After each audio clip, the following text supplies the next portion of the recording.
আবারও রেসিপি নিয়ে চলে আসলাম। আজকে দেখাবো চাল কুমড়ো দিয়ে আলু দিয়ে রুই মাছ দিয়ে পাতলা ঝোল। দেখো কড়াইটা আগে থাকতে বসিয়ে নিয়েছি।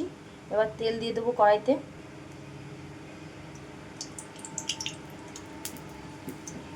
তেলটা দিয়ে দিয়েছি, গরম হতে থাকবো, ততক্ষণ তোমাদের দেখাচ্ছি। দেখো চাল কুমড়ো কেটে ধুয়ে আলু টমেটো কাঁচা লঙ্কা সব কেটে ধুয়ে রেডি করে রেখেছি। এদিকে রাখো রুই মাছটা আগে থেকে ভেজে রেখেছিলাম। রুই মাছের মাথা লেজা আর টুকরো দিয়ে করব। এদিকে আমার তেলটা গরম হয়ে গেছে, এবার একটু জিরে ফোড়ন দিয়ে দিলাম। এবার আলুগুলো ভেজে নেব। আলুগুলো দিয়ে দিয়েছি, এবার ভালো করে লাল লাল করে ভেজে নেব।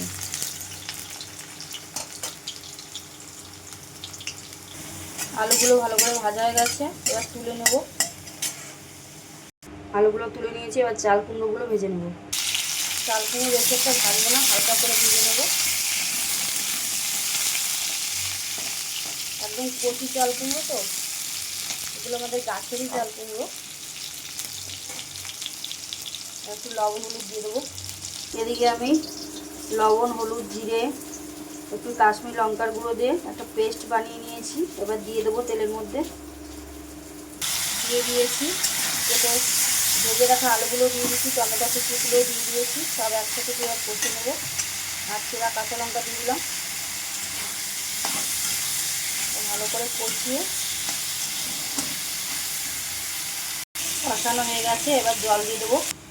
জল দিয়ে দিয়েছি, এবার 10 মিনিটের মতো ঢেকে দেবো ঢাকনা দিয়ে।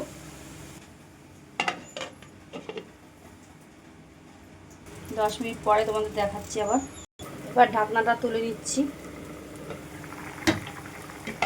দেখো তুলে নিয়েছি, এবার মাছগুলো দিয়ে দেবো। দিয়ে দিয়েছি, এবার একটু ফুটিয়ে হয়ে গেছে। এবার একটু ধনেপাতা কুচি দিয়ে দিলাম। এবার নামিয়ে নেবো। শুভ্রার ভিলেজ ফুড কুকিংয়ে সবাইকে স্বাগত জানাই। আমার রান্নার রেসিপি তোমাদের ভালো লাগলে অবশ্যই লাইক কমেন্ট সাবস্ক্রাইব করে পাশে থাকবে, আর বলবে কেমন হচ্ছে রান্নার রেসিপিটা, অবশ্যই বলবে। এবার নামিয়ে দেবো। দেখো নামিয়ে নিয়েছি। আমি কিন্তু সিম্পলভাবে রান্নাটা দেখিয়েছি, তোমরা অন্যভাবেও করতে পারো। তাহলে আজকে রেসিপি এই পর্যন্ত। কালকে আবারও কোনো রেসিপি নিয়ে তোমাদের সামনে আসবো। সবাই ভালো থাকবেন।